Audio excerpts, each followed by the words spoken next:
She is a lady in her 60s, small and skinny. When she talks to me, she gets so close that she looks at me from below as if she were talking to a giant. She really wants to chat, and she doesn't ask me for my documents. She seems to trust me even without having seen me before. Maybe because I listen to her carefully, or maybe she doesn't care. Money is a necessity for her too. She is polite and dismissive in the oral pseudo-contract we have agreed.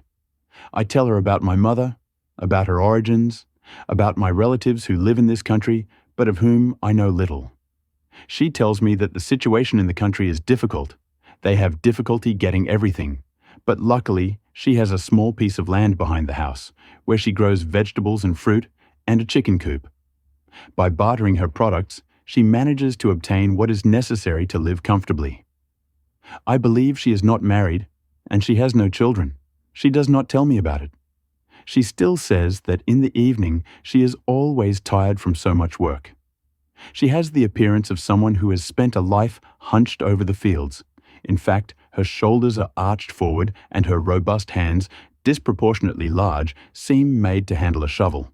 She will use my rent to pay someone to help her in the field. She walks me into the house, we do a quick tour, and she leaves. It is a small, bright apartment facing west. The smell of the house is a mixture of humidity and smoke. In fact, in the living room there is a working fireplace used as the only source of heating in the house.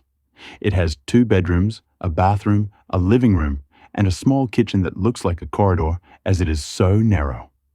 In the afternoon, after I've settled in, I contact the Venezuelan Defense Ministry and briefly tell my story.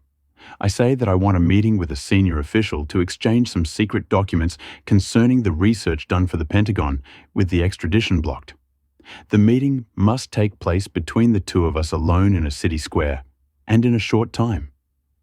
They tell me to call back after a couple of hours. They have to do some checks.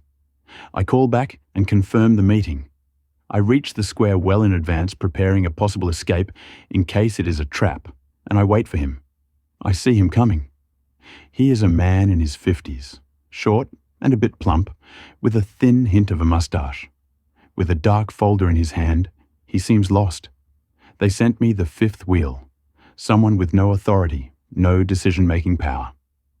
He looks around, sees me, and I motion for him to follow me at a distance to make sure he's alone.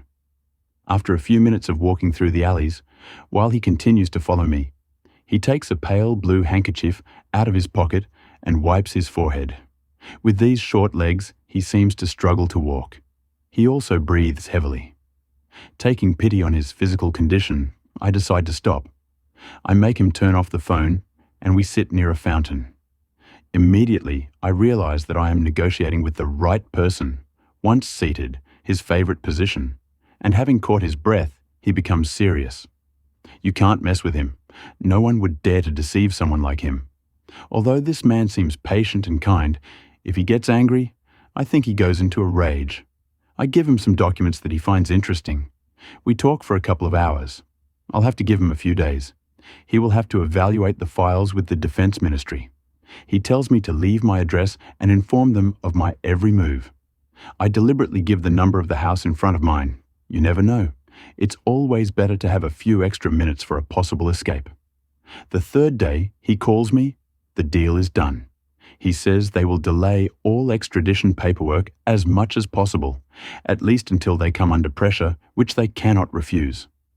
This is what he was told during the meeting with the Venezuelan president. I tell him that I will provide other documents, but that first I have to decrypt and fix them. I am safe, at least for a few days. After a long phone call to my father, I relax so much that I feel all the accumulated fatigue.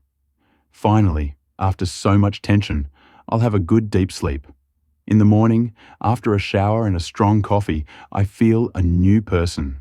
Optimistic, full of energy, my mind is clear and calculating again. From the internet and from with long phone calls with my father, I keep myself informed. The US found out where I am without much difficulty.